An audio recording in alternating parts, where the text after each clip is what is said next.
जब सरकार के 11 साल हो गए हैं, 11 साल की उपलब्धि को लेकर लगातार जनता के बीच भारतीय जनता पार्टी के नेता जा रहे हैं। देखिए, भारतीय जनता पार्टी की राजनीति केवल और केवल हिंदुत्व पर और बांटने का जो काम शक्तियां करती हैं उन पर आधारित है। 11 साल में आपने देखा होगा कि भाई कौन सी बड़ी उपलब्धि जो है देश को 11 साल में मिली हो। आप एक भी उपलब्धि नहीं बता सकते पूरे 11 साल में कि भाई कोई बड़ा कार्य भारतीय जनता पार्टी के सरकार ने किया हो। लगातार कह रहे हैं कि 370 धारा, ऑपरेशन सिंदूर, इस तरह को लेकर लगातार जनता के बीच आ रहे हैं। धारा 370 वो अस्थायी तौर पर थी।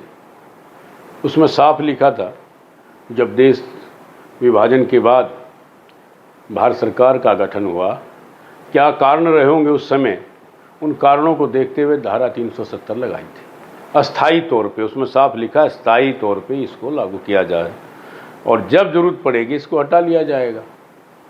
लेकिन समय समय के साथ सरकारें आती गई जाती गई, इन्होंने सोचा इसको भी एक चुनावी हथियार के रूप में प्रयोग किया जाए और उसका प्रयोग किया। शिक्षा, स्वास्थ्य और रोजगार पर सरकार को किस नजरिए से देखते हैं? क्या ना शिक्षा है ना रोजगार है।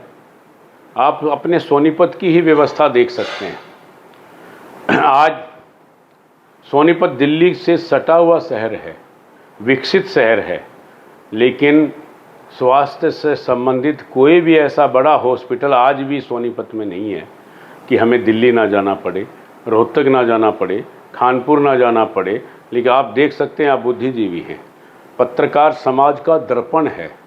चाहे वो सरकार के काम हो, विपक्ष के काम हो, जनता के काम हो, चाहे शिक्षा से चाहे स्वास्थ्य से संबंधित हो, आप ही नहीं बता सकते वे कौन सा स्वास्थ्य में यहाँ सुधार है। शिक्षा की नीति के बारे में मैं आपको कहना चाहता हूँ, आज से जब कांग्रेस की सरकार थी, जो यूनिवर्सिटियाँ बनी थी वो कांग्रेस में के राज में बनी, चाहे राजीव गांधी एजुकेशन सोसाइटी के रूप में हो और बड़ी यूनिवर्सिटी हो। राय स्पोर्ट्स यूनिवर्सिटी को देख सकते हैं, और हमारी जो गवर्नमेंट की और प्राइवेट जो यूनिवर्सिटियाँ आई हैं आज से 10 से 15 साल पहले की हैं, 15 साल से भी पहले की यूनिवर्सिटियाँ हैं।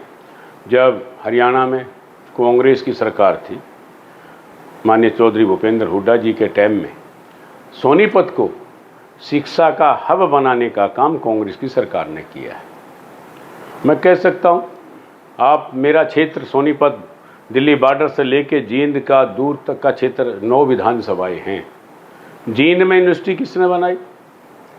जींद में चौधरी रणवीर सिंह के नाम से जो यूनिवर्सिटी बनी है वो भी कांग्रेस की सरकार में बनी। और सोनीपत में आप ही बता दो कोई यूनिवर्सिटी में इन्होंने बनाई हो, कोई बड़ा इंस्टीट्यूट आया हो जिसकी हम ये कह सकें ये भारतीय जनता पार्टी की सरकार में आया है। आप जम्मू कश्मीर के रास्ते या हिमाचल के रास्तों को बताते कि हमने बहुत बड़ा काम कर दिया। मैं पीछे वैष्णो देवी गया था। रेलवे का काम हो चाहे रोड का काम हो, एक दिन का काम नहीं होता, उसमें 20 वर्ष लगे हैं, 15-20 वर्ष। जो अब रेल जो कटरा तक गई है और उसका श्रेय अगर कोई दूसरी सरकार ले तो अच्छी बात नहीं है।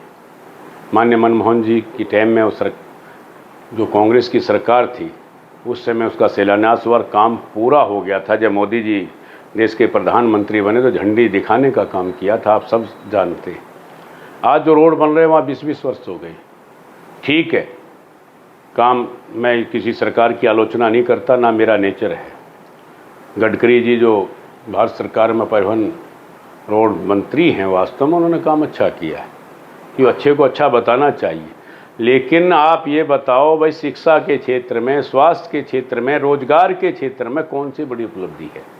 जो रोजगार इंजीनियर किया और अच्छी पढ़ाई की, कौशल विकास, एक मैं हरियाणा की बात कह रहा हूँ आपको, हरियाणा में कौशल विकास के माध्यम से वो अस्थायी नौकरी जब चाहे जब हटा दें, छुट्टी के पैसे काट लें, वो 17 से 18 हज़ार से ज़्यादा की नौकरी नहीं। नौकरी स्थायित्व वाली होनी चाहिए।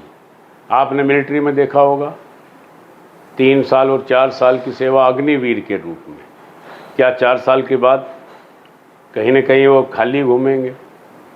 अच्छा, मुझे कहते हैं उसमें पेंशन भी नहीं है, और अब शायद शहीद का दर्जा भी मुझे कन्फर्म नहीं है वो देने लगे या नहीं देने लगे। हमारी मांग रही है हमेशा लोकसभा के रूप में कि भाई उनको भी शहीद, जो हमारे देश के लिए शहीद होता, शहीद का दर्जा मिलना चाहिए।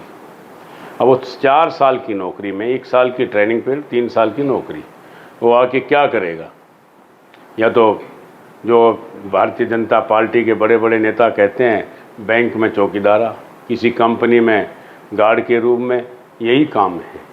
मैं आपके माध्यम से कहना चाहता हूँ, सरकार को 4 साल के बाद उनको पक्की नौकरी देनी चाहिए, चाहे पुलिस हो चाहे मिलिट्री में से तो निकाल ही देंगे, उनको पूरा हो जाएगा, चाहे और हमारी जो और सशस्त्र सेनाएं हैं उनमें उनका 50% कोटा होना चाहिए। ये मेरी मांग है आपके माध्यम से। हरियाणा सरकार के मुख्यमंत्री लगातार कह रहे हैं सबका साथ सबका विकास।